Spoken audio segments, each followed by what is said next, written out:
Moi, je vais raconter mon témoignage de comment j'ai rencontré Dieu, le miracle que Dieu a fait dans ma vie.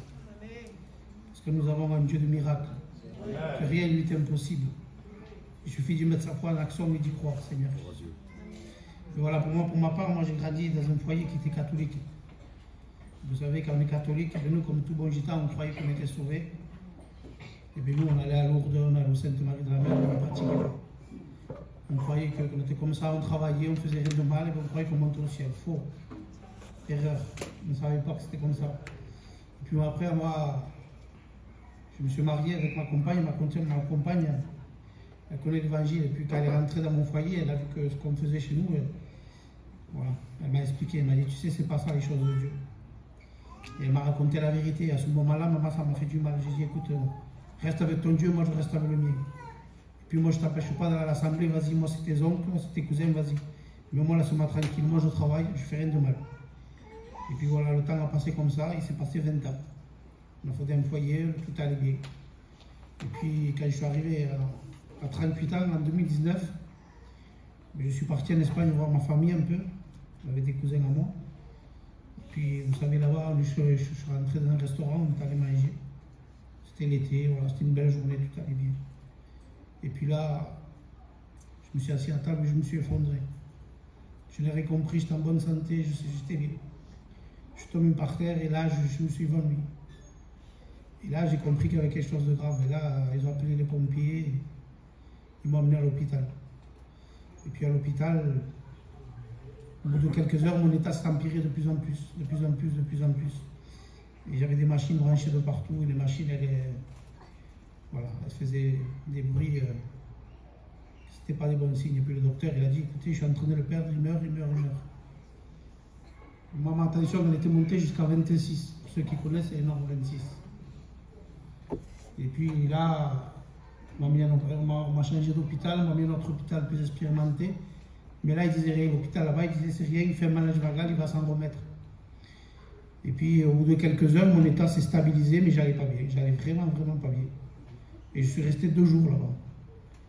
Et au bout de 2 jours, en voyant que là-bas, on ne faisait rien, ma compagne avec mon père, ma mère et tout, ma famille, ils ont décidé de me ramener à Montpellier. Ils m'ont mis dans la voiture, ils m'ont ramené à Montpellier. Et là, on m'a amené à Guy de Chauliac, l'hôpital Guy de Chauliac, spécialiste de la tête. Et là, quand je suis arrivé, j'étais inconscient, voilà, j'étais presque mort. Les docteurs sont arrivés, ils m'ont fait une IRM au cerveau. Et là, ils ont appelé ma compagne avec mon père et ma mère. Et ils ont dit, voilà, nous avons de mauvaises nouvelles à vous annoncer. Votre fils, il a fait un AVC. C'est-à-dire que j'avais un caillot de sang qui est monté au cerveau. Il m'a bouché l'artère ici, là. Et l'artère ici, dans le cou, là, elle a éclaté. Ça a fait une hémorragie.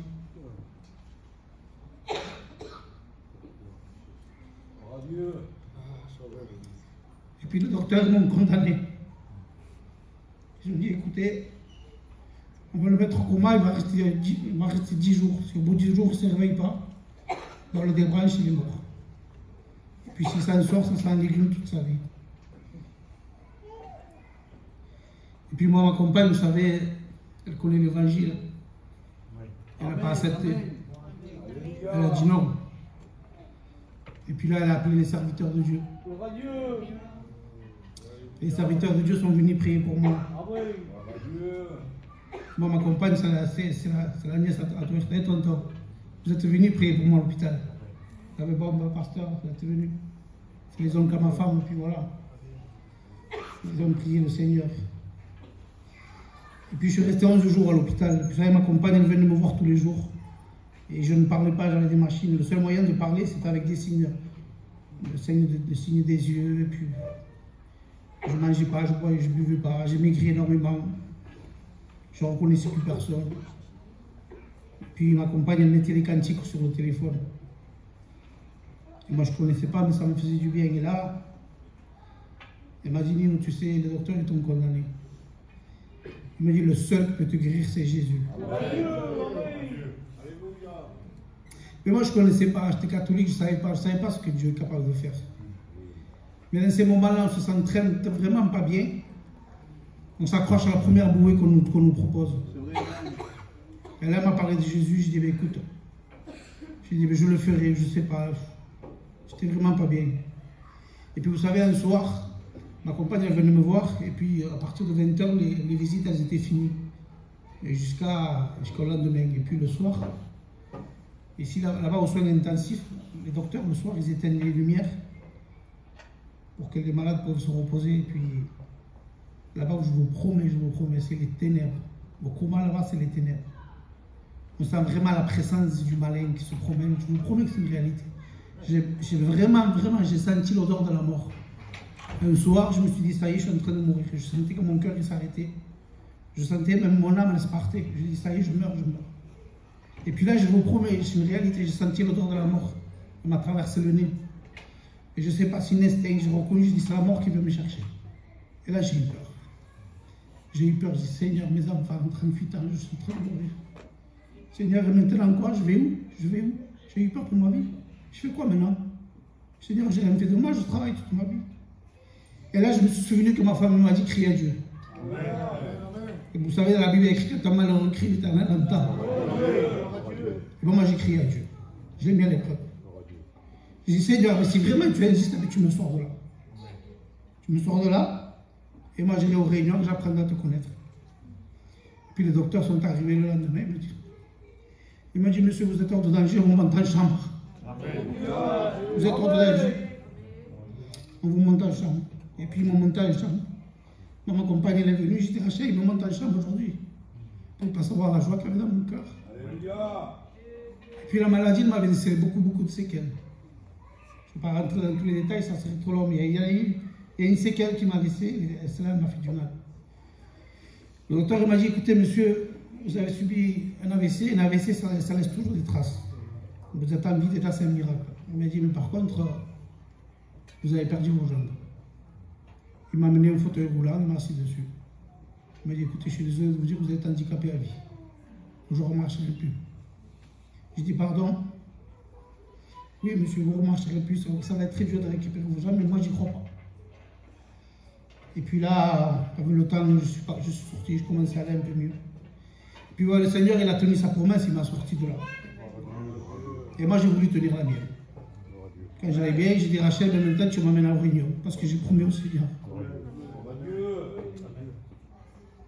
Puis moi, je suis allé à cette réunion, je ne connaissais pas l'évangile, je ne connaissais rien du tout.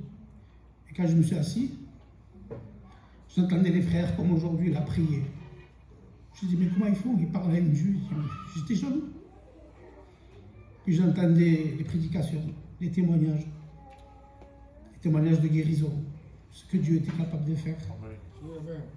Et puis là, je me suis dit, c'est la personne qui me veut. C'est ça qu'il me faut. Et puis j'allais aux réunions, le Seigneur, bien sûr, c'est lui qui travaillait mon cœur, c'est pas moi. Et puis j'avais un désir d'y aller. Pour aller les réunions, c'était mardi et jeudi. Et puis après moi, ça me suffisait plus. Je voulais me nourrir tous les jours, toutes les heures, toutes les minutes. Et là, je dis à ma compagne, je dis, écoute, demain, tu m'achètes une Bible. Je n'ai jamais acheté de ma vie de ma vie. J'ai acheté une Bible parce que ça ne me suivait pas. Et puis je lisais la Bible, Puis je vous promets, j'ai dévoré la Bible. En 3 mois, j'ai lu toute la Bible entière. Le Seigneur m'a fait comprendre ce qu'il voulait parce que je n'ai pas tout compris. Et puis quand j'ai commencé à lire, je vous promets, j'ai vu les miracles que Dieu faisait, que Jésus faisait. Je suis tombé amoureux de Jésus, je vous dis la vérité. J'aimais plus Jésus que ma femme, je n'ai pas honte de le dire. Et puis là, j'ai vu que le Seigneur guérissait des paralytiques. J'ai dit, Seigneur, tu es vivant, c'est toi qui me dis, c'est pas moi. Mais moi, je crois en toi, je mets ma foi en action. J'ai dit, redonne-moi mes jambes, Seigneur. Seigneur, redonne-moi mes jambes.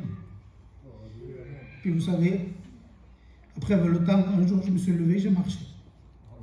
Le Seigneur m'a donné mes jambes. Puis après, je me suis baptisé avec ma compagne. Puis maintenant, nous servons le Seigneur avec des hauts départ. Vous savez, il y a un texte de la parole qui dit, le Seigneur, il dit que ma parole sera accompagnée de prodiges et de miracles. Et je pense que là, ça se passe de commentaires. Vous le voyez, je suis debout. Seigneur, il n'y a plus de fauteuil roulant, il n'y a plus rien. Je marche. Voilà, c'est la puissance de Dieu. Il suffit d'y croire. Dieu est puissant, il est toujours là. Voilà, c'est ce que je veux vous dire. Seigneur est grand. Que Dieu vous bénisse.